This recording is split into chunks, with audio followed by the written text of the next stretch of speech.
I remember how energetic and enthusiastic I was when I had just been ordained as a Buddhist monk. I was coming to do what I always wanted to do, which was to understand this thing here in my mind, what was actually going on inside there. And I wanted to do it through meditation and through practicing these things that monks have done for thousands of years. Now, I was actually sorely disappointed because I noticed rather quickly that most monks don't actually meditate that much. They do these chantings in the morning and afternoon, which is a kind of meditation. And then sometimes they do some meditation before and after that, but it's actually very little meditation. Most monks, what they do is they study the text of the Buddha and they want to further Buddhism. They want to spread Buddhism. They want to understand the teachings of the Buddha. But for me, the main thing was meditation. I didn't believe that what I was after was actually in some kind of book or some teaching that I was going to find somewhere. I always believed that whatever I was supposed to find was already in here. I just needed to look at it long enough and then it would pop out by itself. So few of the criteria that I had for whatever I was looking was that, first of all, it was not going to be specific to Buddhism. It had to be something that was inside of me. It was not me coming to a teacher that was going to give me a certain energy that was going to make me feel something that I needed him or her to give me. Secondly, it also had to be something that the mind does by itself.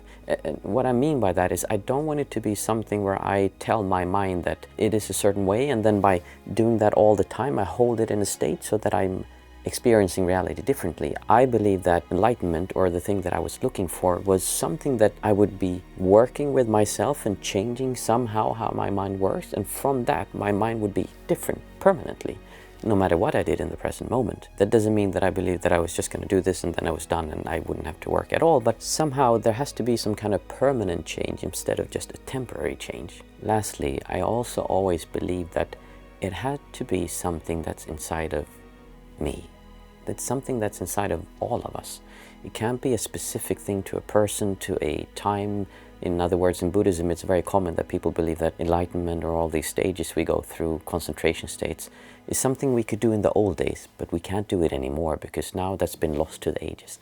I never bought that. That doesn't make any sense to me. I believe, and I still believe, that if you just sit down, you close your eyes and you observe what's happening inside of you, eventually everyone doing this long enough would come to the same insight. This may take a few hundred years, meaning that most people will never do it, and most people will not even sit a few years doing this. So it's so easy to say that, oh, I'm going to go meditate and I'm going to sit every day for several years and I'm just going to focus on my breath and observe what's happening inside of you. You have to understand that when you do these things, it's actually really, really tough. Insight meditation is work. That is not the kind of meditation we talk about in the West, where you calm your mind and you become all zen and you're just peaceful and at one with the universe and you sit there experiencing reality as it is in some other plane.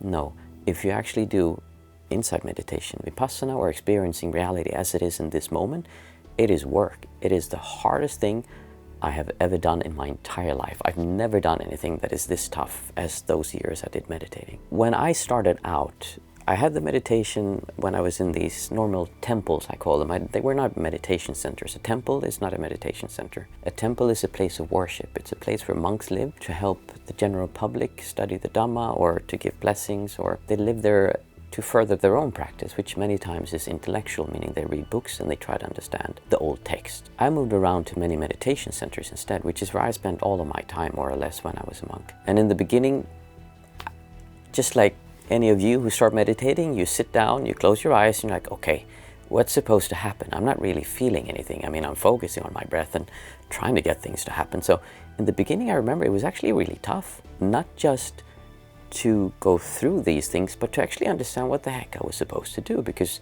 I didn't really know. Some of the teachers there, they were like saying like, oh, just observe the breath. And I realized that I had such an unfair advantage to most people doing this at home, because the lifestyle of a monk is made to make it easier for people to meditate. That is the whole idea, according to me, for being a Buddhist monk. It's not supposed to be a religious thing, even though it's become that way nowadays. It is something you do to live a lifestyle that is conducive to good practice or good meditation. That's why you become a Buddhist monk. We don't have many belongings. We have as few as possible. We are not in relationships. We don't handle money, or even though we do to a certain degree, or you have someone with you who handles the money for you. We only eat breakfast and lunch. We don't eat any dinner, and otherwise we're doing, for several thousand years, monks have been doing intermittent fasting, even though they didn't call it that, but it's just what you do because you get a clearer mind. So we eat breakfast. I think most places we ate it between 6 and 7, something like that. And then we'd have lunch at 11, and that was it. We could drink tea in the afternoon. So I had the lifestyle to support my practice, which made it easier. I was also living in meditation centers, meaning that most of the time we didn't talk to other people. I also had teachers around me who I could talk to, but again, this was different if you compare a normal, smaller meditation center to actually the more intensive centers I came to after. And I remember when things were starting to get off. It's like you start and nothing happens, and then you have all these experiences and you're starting to get focused. It feels like, okay, I'm getting somewhere. I'm understanding how this works. And then there's like all these ups and downs, but I was only meditating maybe 5 hours per day, or 4 hours, 6, yeah, say 4 to 6 hours, which is not really a lot. Still much more than what I would do like in everyday life here. But from the perspective of really doing meditation, it's not that much. So I did this and I felt that I was progressing, but it was like, yeah, so I'll keep doing this for a while. And I felt still really unsure, and there's so much doubt in the beginning. When you start meditating, there is so much fear and anxiety, and you're afraid, oh my goodness, am I going to ruin my mind? Is this good for me? Am I doing something wrong? What if I do something, I focus on the wrong thing, or the wrong energies, and the wrong God or something comes to me, and there's so much fear that come up. And even if you don't have it when you start out, after you meditate for a while, all these insecurities come up and you start experiencing things that you've never experienced before. And this can be really, really scary. Again, fortunately, I had a support system around me that made this much easier for me. I think it was after I'd been ordained for about 2 or 3 months that I went to my first intensive meditation retreat. This was in a tradition started by a man called S.N. Goenka, which is called Vipassana insight meditation. Actually, Vipassana is the Buddhist term for insight meditation, and they've just been making this mainstream. And the Goenka retreats, for me, is like the McDonald's of meditation. They're basically non-profit foundation franchises that build centers all over the world where you can go and meditate these intensive retreats for 10 days. I think they do 10 hours per day. It's 8, I can't remember. Let's say it's 10 hours. They only do sitting meditation. They only have 2 techniques they do. They do breathing anapana meditation, and they do a body scan where you go from top to bottom and you scan your body and you look for sankharas or impurities. And it's a tradition that's very nice, and it's perfect to begin with. I think this is actually the best way if you want to practice more intensely. Just look for Goenka Vipassana retreats and you'll find it somewhere not too far away from you, hopefully. So I did my retreat, and I remember how afterwards, what it felt like to have gone through that kind of meditation where your mind is just, it's difficult to explain the difference between sitting 10 hours per day for 10 days, that's 100 hours of meditation, and you do it not just 5 minutes here, 10 minutes there, and you do it over a few days or a few months. The thing with meditation is that it has inertia. So by meditating most of your waking hours, your inertia for your awareness is going to increase, meaning that your ability to stick with your object of meditation is going to increase, and eventually it just feels like your awareness has a much easier time to stick with whatever you're observing, whether that be a body scan, observing your breath, or using some kind of mandala. Whatever you use, the more you practice it and the less distractions you have throughout your day, the higher your concentration is going to stay throughout the day, meaning your meditation is going to be easier.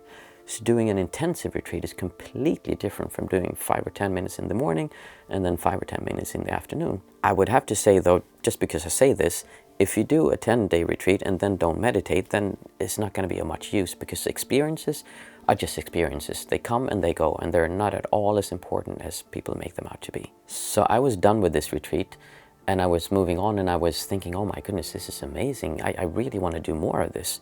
But they don't have retreats all the time. So I started looking for other centers and monks around Sri Lanka, which is where I was ordained, that did intensive practice. And I found a few places that I could go to. It's also much easier now that I had a technique that I could work with.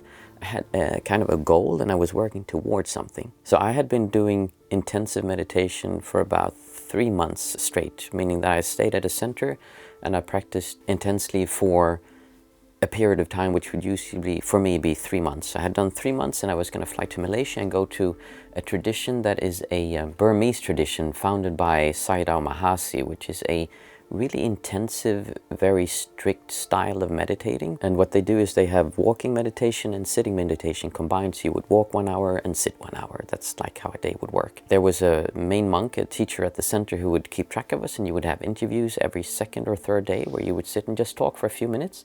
And the reason you do this is because when you do meditation this intensely, it's very important to have some kind of support, someone who's done it before, because your mind kind of spirals away. And I've seen people take off all their clothes, running through the meditation centers, bathing in pools, and just thinking they're Jesus or whatever, and just really, really lose it, which is not uncommon. And you can also have severe depressions and difficult things happening. So it's really important that you have someone with you who can support you during that time, which is, again, if you want to do it that intensely, make sure you have someone you can talk to, or do it at a center, which is the absolutely best idea to do. So after being to Sri Lanka, and I was here for about, I think, a month or two. And then just to give you an idea of the schedule, I can't remember what it was like there, but generally it would be that we woke up anywhere between 3:30 to 4:30 is a general time of waking up. We'd start with chanting, usually for half an hour, and then you'd sit for an hour, walk for an hour, sit for an hour.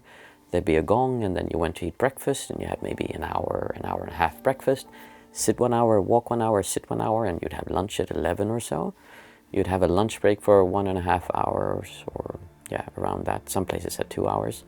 And then again, you'd sit 1 hour, walk 1 hour, sit 1 hour, walk 1 hour, and then the bell rang and you had tea. Again, no dinner. After that, you would sit 1 hour, walk 1 hour, sit 1 hour, walk 1 hour, and then it would be around 9 or 10 o'clock, and you would do an evening chant, which was 20 minutes, half an hour. And then if you're serious, you would sit for another hour or so in your room just to keep your practice up. So looking at this, your whole day is spent meditating, meaning there's very little time for any distractions to come in. You don't go outside, you stay inside the center the whole time. It's just walking, sitting, talking to the teacher every other day, going to have food, and then walking, sitting. You take a shower, you keep yourself clean, but that's it. Otherwise, all the time is spent meditating. After being there for a month or two, I can't actually remember how long, I remember that I started to feel this weird feeling inside of me. I started feeling like numb and just really warm, and I started like pushing against it, like, oh, this is not what I wanted. Like I started feeling like, oh, I couldn't feel any emotion towards anything. I felt no love, I felt no compassion. I didn't feel like I couldn't really connect to anything around me. And this was getting quite scary. So the first day, I remember that I went to bed and was like, oh my goodness, I messed up my mind. What did I do? Like I meditated and I took a wrong path somewhere and I ruined my mind. I'm never going to be able to feel love towards anyone again. I'm never going to be able to feel compassion. My whole idea of going away to help people and to become this person who wanted to really do something good in the world, that was like, throw that away, because how am I going to be able to do this? This kind of person that I am, I have no feelings, I have no emotions. No one could ever be relatable to that. So I went to bed and I was like, oh, I don't want this. And I started pushing, and I remember the first night I barely slept. I was so warm, I was sweating, and I was really having a hard time with this idea of just becoming a person without any kind of relationship to the world or emotions. Woke up the other day and I meditated, and I remember it was so much pain. And in insight meditation, we're not trying to push the pain away. We experience the pain. What does it feel like to feel like I'm a completely worthless person who can't relate to anyone, who no one will ever love, and I can never be a normal person again? I don't want that. Get that away from me, is what my body and mind was saying. But I was just sitting there experiencing this. And the second day I went to bed, and I remember my mind was just like, oh, I can't handle this. I had like cramps in my head, and I went to bed, and second night, I'm not even sure if I slept. If I did, it was very little. And I woke up the third day and I given up. I was like, oh my goodness, I can't handle this. Like, there's no point in living, because I was so tired. I was pushing so hard. I had in my mind, what I had was that I had the idea that I wanted to be Martin, the nice person, the nice guy who helps people, who is a loving person, who eventually hopefully goes back into society to share what I've learned and help save humanity. Kind of like the over-romanticized idea. Reality, I was a dark gray shell of nothingness who couldn't feel anything at all, who could never love anyone or have anyone love me, because who would love a person with no feelings or any kind of relationship? So I had this like thing going on inside of here. And the third day I went to talk to the teacher. he said something, and basically he just said, oh, it's okay, just keep on practicing, it's fine, like just take it easy. It's very nice actually to have a calm person who says these things when you're going through such a difficult time. And this monk, I loved him. This is my absolutely favorite teacher. He'd been a monk, he was about 85 years old, and imagine he'd been meditating maybe 8 or 10 hours in average every day since he was a child. So just imagine the experience he has with sitting with his mind. So he said, just sit it, be calm, and like, he's seen everything before, of course. And I went back and I started meditating, and I was pushing and pushing. And I remember this so clearly when this changed for me, because at this center, we sat on kind of like a dais. So it's like the people would come and give us offerings, alms. So we would sit on a dais high above everyone else, and there'd be like 100 people sitting down there. And we were sitting on small chairs. There was maybe 20 monks there, something like that. And we'd get food and we'd sit and we'd eat. And I remember sitting there and I was crying. I had tears running down my cheeks, and I was just like, oh my goodness, I messed up my mind. What did I do? Why did I ever go away on this thing? I can't believe it. I just, what did I do wrong? And I was pushing and pushing, and I was looking at the back. This kind of seared into my mind. I was looking at the back of a Chinese monk. I remember he had a really hairy back, and he had a different kind of robe than I had, and I was looking how it was like the back, and then I just thought, I can't handle this. I can't do this anymore. Oh, I give up. Pfft, screw it. If I become this person who has no feelings and who has no emotions and doesn't love anyone, I don't care anymore. I just give up. I can't fight this. If that happens, that's, screw it. And it was like this. What just happened? And I was sitting there, and from going with the feeling of just, my body was like this. I was so tense, and it was like I had a fever. It just was gone. It just was gone. Like from one second to the other, I felt just peaceful. I remember looking at the monk. I was like, oh, that's a beautiful back he has. And look at the flowers and the food. And I just started feeling like my skin, like, oh, it's so much sensations. When you're actually feeling like the hairs on your arms and like the beard, and you listen to the sounds. And I was just sitting there in stillness, inner stillness, and experiencing. I was like, wow, this is amazing. And after a while, I started thinking, like, wait a minute, what just happened there? Like, what was that? What did I just go through? I remember very clearly when I went back to the teacher at the center, and I said, like, I explained my experience, and I said, what was that? Like, what did I just do? I want to do that again, because that was incredible. I can now think the thought, I'm a worthless person, I will never be any good, no one will ever love me, and I'll just be stuck in this weird state for the rest of my life. And I was fine with that, and I felt amazing. I felt so loose, I felt so free, I felt so, I'm just moving like this, and the world, it just is. The world is fine, I don't need to change anything, I don't need to go save anyone, everything's okay. And he said to me, Bante, it's okay, just keep on observing, that's fine. And he had this like thing, he was always smiling. It's okay, he said, it's okay. Just keep up observing what's coming up and what's going away, what's arising and what's passing away. Just observe. It's all you need to do, Bante. Which at the time, in a way, that is the right advice, because if I would tell you to do anything, just do that. Just keep observing what's arising, what's passing away. That's all you need to do. And like I said in the beginning, if you keep doing that long enough, eventually you're going to get through it. But I thought, wait a minute, like something happened here, and I want to figure out what was the process behind it. How did this happen? And at the time I didn't understand it really, but it came clearer afterwards. Basically, I had an idea of what I wanted reality to be like. And the reality that I was experiencing didn't agree. They were completely different. So the thing happening here in between, that was this kind of distortion, the pushing and pulling, the thing that was not working. This was all this heat, that like the thing I was feeling, the thing you feel when, oh, I hate that person so much, or even when you feel, oh, I love that person so much, and sometimes it hurts in the stomach. That's these pushing and pulling, the distortion that is going on in beside here. Now, I usually don't talk that much about Buddhism, but I want to relate this back to Buddhism. As I'm sure you've heard, in Buddhism it's said that everything is suffering. I think this is really a bad way of explaining it. Why? Because the word that was used for suffering, again, I'm not saying this because I'm a scholar and I'm so good at words and that's why I figured it out. No, I'm saying this because if you take the original word, which was called dukkha, dukkha in Sanskrit, which is like several thousand years before the time of the Buddha, is when you had a wheel and the axle in the wheel got sand in it. It would go, there would be some kind of friction in there, compared to sukha when the wheel goes and it's well oiled and it's just flowing by itself. So the word we call suffering was originally friction, distortion. It was something that made the axle of a wheel not flow smoothly, which is a much better explanation of what is happening. So from that perspective, everything is not suffering, everything is this distortion, meaning this pushing and pulling that you have between reality as you want it to be and reality as it is. There's actually much more to it than that, but just to keep it simple, let's say that this is what we work with. Reality the way we want it to be, and reality the way it is. When they don't align, you have friction, you have distortion. This is your suffering. This is the thing that is hurting you, which is why mindfulness is so good for pain relief, for working with people who have chronic pain, because the pain is reality. You don't want to have the pain, and when they don't align, that's where you have all this like feeling. So when you take away this part, it's just pain, and it's much more manageable. It's the same thing with all things you experience.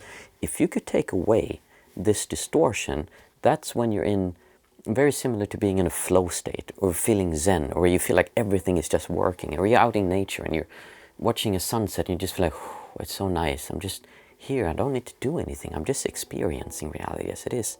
Or you're working, you're playing some kind of instrument and you just one with the music and you're carried away and you don't experience anything except for just being one with the music and what you're doing. That's also a very similar state to taking away this distortion, because you're not resisting it, you're not pushing against it. So for me, I started thinking, okay, this was really, like, this was important somehow. I need to figure out how this works. So what did I do? I had an idea of what I wanted reality to be like, and reality didn't align, so they were pushing and pulling. I wanted to be a certain way. I let go of that by observing this distortion in between. I was just observing whatever was coming up inside of me, and then eventually it disappeared when I gave up, when I wasn't fighting it anymore. When I came to that point where I said, okay, I give up, I surrender, then it disappeared. Now you might think, oh, perfect, I figured it out. I just need to say, I give up, I surrender, and then it happens. No, this is why intellectual understanding is so unimportant in meditation. It's the biggest misconception of all when it comes to spiritual practice. Understanding it means nothing. You intellectually understanding what I'm saying here is completely irrelevant. What you need to do is experience it, and that's a very different thing. So what I did was that I started looking at certain things that I found difficult. I had a girlfriend who had left me, and I remember looking at that, what that felt like, and I actually figured out in my meditation that she had cheated on me. I didn't understand this at first, but when I was looking at this, it came up like, oh my goodness, she disappeared that time that happened. Obviously she was cheating on me, but I was too naive at the time to understand that. So I started looking at that. Reality, she cheated on me. I didn't want that, and then I started pushing. Okay, I don't want to feel that way. This is not fair. You don't do this. So I started looking at the distortion, and it felt kind of like I was walking around eventually, something in the middle, and I was just thinking, oh, I could just let go of this and then be okay with her cheating on me, but I don't want it because that's not fair. That's not how you do it. That's not, like, a good person wouldn't do that. I was fighting it, and then it would slow down, and I would look, and then I'd fight it again a few times. And after a few days of observing this, remember, this was after I had been meditating for now like 5 months almost in a row, except for the flight over to Malaysia. I'd been meditating like the entire day pretty much, and just observing. So my mind was really sharp, and it was very easy for me to stay with these emotions, even though they were incredibly difficult to observe. So the way it feels like I said, is that you walk around this thing in the middle and you just keep on going, and then you're like, oh, I could let go. I don't want to let go. I don't want to forgive. I don't want to accept. And you keep going away, and then eventually it's like it snaps. It just kind of, you observe it, and then you like observe it and you suffer enough from it, and then it just snaps and it's gone. And you don't feel it anymore. And I could think, okay, she cheated on me and I don't want that, but that's okay. She did that, and that's many years ago. I let go of that. It's fine. And this was a revelation to me. This was incredible, because all of a sudden I was looking at these things and they were disappearing. Another thing I looked at was that I remember there was one time I was sitting, there was a man who came in, who was about my age, maybe like 30 years or something like that, and he was really like muscular and incredibly good looking, and he wore a loose shirt, a sweater, where you could like see through, and I thought, oh my goodness, that's a good looking guy. And then I thought, oh no, crap, am I gay? I don't want to be gay. And then I started looking at this. So what I did was I imagined every kind of sexual thing I could think of with another guy, and I was feeling what would it actually be like to be with another man, to be in love with another man. And I looked at that and like, oh, I don't want to be gay, and am I gay? Like, I didn't actually know. So I was looking at this pushing and pulling distortion, and just the thought of being with another man. And if you're gay or if you're a woman, this might sound strange, but for most men out there, especially when you're younger, you have this like, oh, I can't think of like having sex with another guy or doing things, no, oh, don't want to touch that. But I was looking at all these things, I was pushing and pulling and looking at that, and eventually that dropped away, because it was just a distortion I had, and I realized, okay, I'm not gay, but I don't need to have any kind of distortion towards it. It's fine. I can have those thoughts, they're just thoughts. So the way it seems to work is that I looked through this and it felt like, oh, I'm through it. Like I've passed through all of this, I have any kind of bad feelings against this anymore. But then it would actually come back. But if it was 100% to begin with, now it was maybe 40%. Because the stuff I took away is just huge chunks. Many times you'll take away like 10, 20, 30 or 40. Like you just take away parts of it and there's a little bit left. And I kept watching, taking away, watching, taking away. And eventually, to this day, if I think about that, like the girl who cheated on me, or like being with another man, it doesn't really create any aversion inside of me, any kind of distortion. It's to the point where it's very low. I don't say it's completely gone, because there's probably like 1% left that is so subtle that I'm barely feeling that. So from this, I developed my own, it's not really a technique, but my own way of approaching meditation, which I call distortion practice, or sometimes I say push and pull practice. But distortion meditation is basically insight meditation, but with an understanding of what we're doing is not trying to change what we want reality to be like, or even to change reality. What we're working with is this thing in between, because that you can always work with. It doesn't matter where you are, what's happening to you, you can always work with your distortion. Sometimes you can change your reality, sometimes you can't. Sometimes you're stuck in a situation which you can do nothing about. Your mind, well, you can change your mind, and there are some good points to changing your values. The problem is that if you change your values, you're going to go to one religion or one group of people who say, these are the good values, these are the values you should follow, and this is how you should do it. But then there's another group of people over there who say, no, those people are completely wrong. We have the right values. You should take our values. Here, take these values. They're much better. If you take these values, I promise you, you're going to feel really good, and maybe you'll get to some other plane of existence after you pass away. I don't know. So by trying to find the right values, you're going to be looking forever, unless you just are able to accept that these are the right values and you believe that. And that's amazing. If you can do that, good for you. I mean, seriously, like I've always been envious of people who are really religious that can just do that. They just believe, oh, this is the will of God, so I accept that this is happening to me. Can you see how it's the same thing? I don't want this to happen, I want this, but instead of looking at this intellectually, you can actually do a very similar thing. You can say, oh, it's the will of God, so I don't know God's ways. I don't know why God made this happen or let this happen, but I accept that. It's His will, and I'm going to be His servant, and I do whatever He asks of me. That's amazing. That's incredible, because by doing this, you've now taken away suffering. You've now taken away dukkha. You've taken away this distortion. So we can also do this intellectually by looking at how we relate to this thing. There is a difference between intellectually doing it and actually experiencing it, because you would have to go through everything and accept that intellectually, which can be very difficult sometimes. Unless you have really strong faith, then it'll be easier. And again, there's also another aspect to it, is that these are just the big things. We're talking about, oh, there's war, there's famine, this happened, they did this to me, I don't want to be this way, I want to look different, or whatever it is. Those are just huge things on the surface. And again, this is one of those things that people start out with and they think, okay, I'm done now, because there's such relief, there's such incredible equanimity and amazing states that you go through when you release these things in non-dualistic states, that it's very easy to believe that, oh, I'm almost done now because I've been looking at this. But trust me, there's always more until there isn't. But there is a lot to go through. I've set thousands upon thousands of hours, and I've done this for so long, and there's always more stuff coming up. What happens is it changes, it becomes less intense, and it stops from being these big things to more nuanced things, more smaller things. I'll give you another example. I was in my relative's house in Sri Lanka, and I was walking by a urn, and I noticed how because I was meditating so much, I could feel most of the things going on inside of me. Of course not, I couldn't feel my blood or anything like that, but the sensations I was experiencing, I was very aware of that. And I walked by an urn, and I remember feeling like, ooh, this distortion towards this urn for some reason. I was like, what the heck was that? I just walked by it, and I couldn't understand, because I could really feel that space I walked by. And I thought, is there some kind of like bad spirit or something? Or like, what's happening? And then I figured out that a few months earlier, like I think the last time I had been there had been a wasp hive in this urn. We're talking like these huge wasp hives, well, probably more like this. And they had a hive inside this urn, and my uncle had come and taken it away. But subconsciously, I had a distortion towards this urn. In other words, there was a physical object that's much more nuanced than, oh, she cheated on me, I don't want her to cheat. That was an object in my surroundings that I had a distortion towards. And then I started looking at that, so what does it actually feel like when you're sitting and have nothing behind you? It's just open space.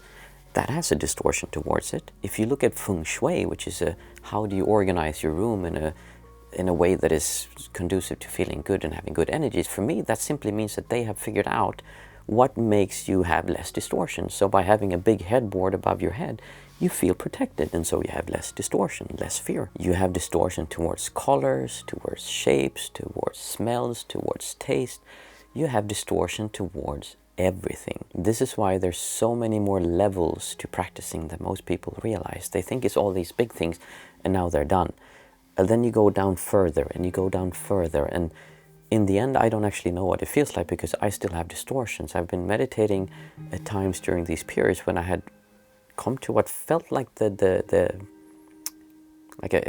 an end, but a point where there was just no big distortions around me, and it felt like there was just in the center of the body, which would be like the chakra lining in the Indian traditions, there was like a pillar of distortion. So if I would take away all the pushing and pulling, all the like nuances towards the world around me, what is left is a kind of, again, this was my experience when I had been meditating, like this was much later.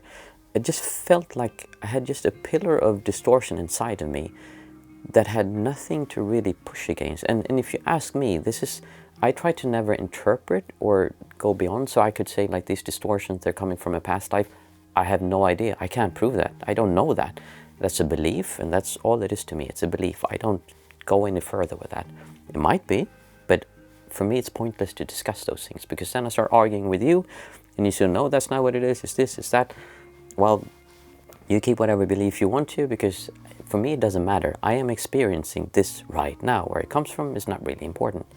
So there's a sensation of just centeredness, and when you go into non-dualistic experiences, this sensation becomes very weak and it kind of flows out, and sometimes it feels like you're not feeling it, but it's actually even more down and further down, and there's more to peel off the onion, kind of. So by practicing this way, it's not really a technique, it's a shift of approaching meditation. You could observe this distortion with many different meditation techniques, but it's a way of changing how you approach your meditation and your life, actually, because you stop focusing so much on, oh, I need to have $1 million, or the belief that I should have $1 million, or you're saying like, no, I shouldn't be running after money, because that's the wrong belief. So instead of fighting with all of this, you just look at, okay, what does it feel like to have $1 million, and the distortion happening. And then you look at what does it feel like to be poor, because you have to look at everything. Buddhist practice doesn't really say anything is wrong or right. It just says that some things are conducive to a happy life. So by living by the precepts, or by living by any commandments or whatever beliefs you have in your religion, those things are going to help you live a happier life. If you go around and you hurt other people, you steal, you're a cruel person, that is going to make it really difficult to let go of this distortion, because you're going to have so much stuff happening around you, and so much fear and so much anger. Anger is like the opposite of what we're talking about here. Also really strong infatuation, when you just like, that's also the opposite of what we're feeling here. There's a peacefulness, a calmness, a equanimity, and a sense of stability that is completely outworldly to most people until you experience it. You experience something very similar when you're out in nature and just seeing a sunset or a sunrise, or when you're looking at your child and you just feel like this peace, like, oh, that's so beautiful. And you can many times cry because there's a lot of release coming together. So doing this is beyond any kind of religion or any kind of beliefs of what happens after. Notice I try to not interpret this, but it's just, what do we experience?